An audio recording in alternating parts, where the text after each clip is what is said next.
நாடாளுமன்ற தேர்தல் தொகுதி கண்ணோட்டத்தில் தற்போது நாம் பார்க்க இருப்பது தென்சென்னை தொகுதி. 2008ஆம் ஆண்டில் நடந்த சட்டமன்ற தொகுதி மறுசீரமைப்பிற்கு பின்னர் விருகம்பாக்கம், சைதாப்பேட்டை, தியாகராய நகர், மயிலாப்பூர், வேளச்சேரி, சோழிங்கநல்லூர் என்னும் தொகுதிகள் தென்சென்னையில் அடங்கியுள்ளன. இதில் சோழிங்கநல்லூர் தமிழகத்திலேயே அதிக வாக்காளர்களை கொண்ட தொகுதியாகும். வணிக நிறுவனங்கள், ஐடி நிறுவனங்கள், சுற்றுலா தலங்கள் மற்றும் கடற்கரை பகுதியையும் கொண்டிருக்கிறது தென்சென்னை தொகுதி. தென்சென்னை தொகுதியை பொறுத்தவரை கடந்த 1957 முதல் 2019 வரை நடைபெற்ற தேர்தல்களில் காங்கிரஸ் 5 முறையும், திமுக 9 முறையும், அதிமுக 3 முறையும் வெற்றி பெற்றுள்ளன. திமுகவை தொடங்கிய பேரறிஞர் அண்ணா 1967 வெற்றி பெற்ற தொகுதி இதுவாகும். 1996 முதல் 2009 வரை தொடர்ச்சியாக தென்சென்னையில் திமுக வென்ற நிலையில் 2009 மற்றும் 2014 தேர்தல்களில் அஇஅதிமுக தொகுதியை தக்கவைத்தது.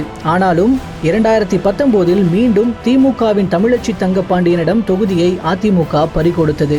பாஜகவின் இல கணேசனும் இந்த தொகுதியில் 2 முறை போட்டியிட்டும் 4வது மற்றும் 3வது இடங்களையே பெற முடிந்தது. நடப்பு தேர்தலில் மீண்டும் திமுக சார்பில் தமிழச்சி தங்கப்பாண்டியனே போட்டியிடுகிறார். அதிமுக சார்பில் 2014 வெற்றி பெற்ற ஜெயவர்தன் மீண்டும் களம் காண்கிறார். பாரதிய ஜனதா கட்சியின் சார்பில் தற்போது ஆளுநர் பதவியை ராஜினாமா செய்துவிட்டு வந்த தமிழிசை சவுந்தரராஜன் களமிறக்கப்பட்டிருக்கிறார். இதனால் தென்சென்னை தொகுதியில் மும்முனை போட்டி நிலவுகிறது.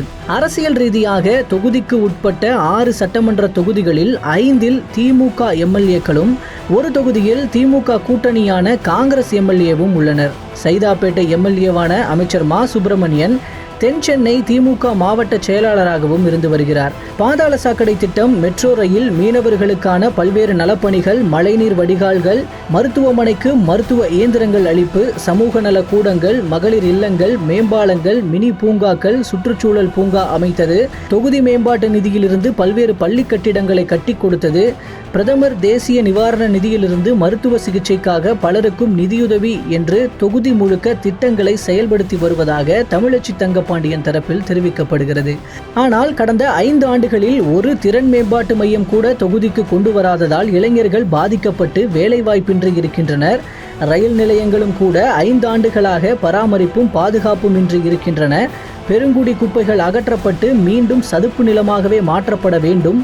மக்களின் குடிநீர் தேவைக்காக கடல் நீரை குடிநீராக்கும் திட்டம் கொண்டு வந்தது அஇஅதிமுக. ஆனால் கடந்த 5 ஆண்டுகளாக குடிநீர் தேவைக்காக எந்தவித குரலும் திமுக எம்பி எழுப்பவில்லை என்று குறைகளை சுட்டிக்காட்டியிருக்கிறார் அதிமுக வேட்பாளரான ஜெயவர்தன்.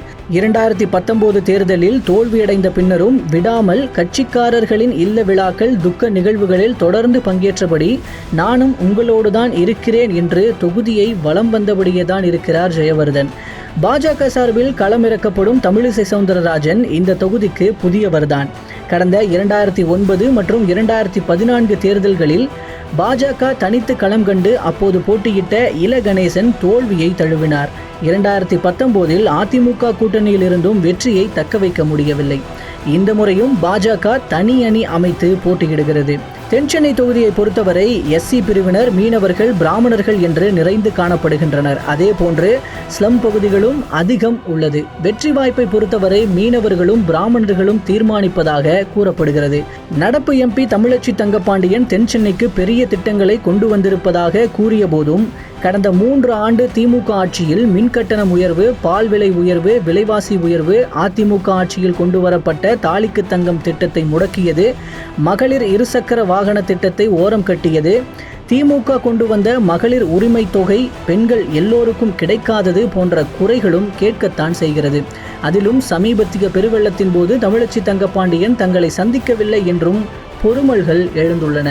இந்த குறைகளையே தங்களின் தேர்தல் பிரச்சாரத்தில் பிரதானமாக்கி அதிமுகவும் பாஜகவும் வாக்கினை அறுவடை செய்ய தயாராகியுள்ள நிலையில் யாரை தேர்ந்தெடுத்தால் தங்கள் தொகுதி மேம்படும் என்றும் மக்களும் தேர்தலுக்காக தயாராகி வருகின்றனர்.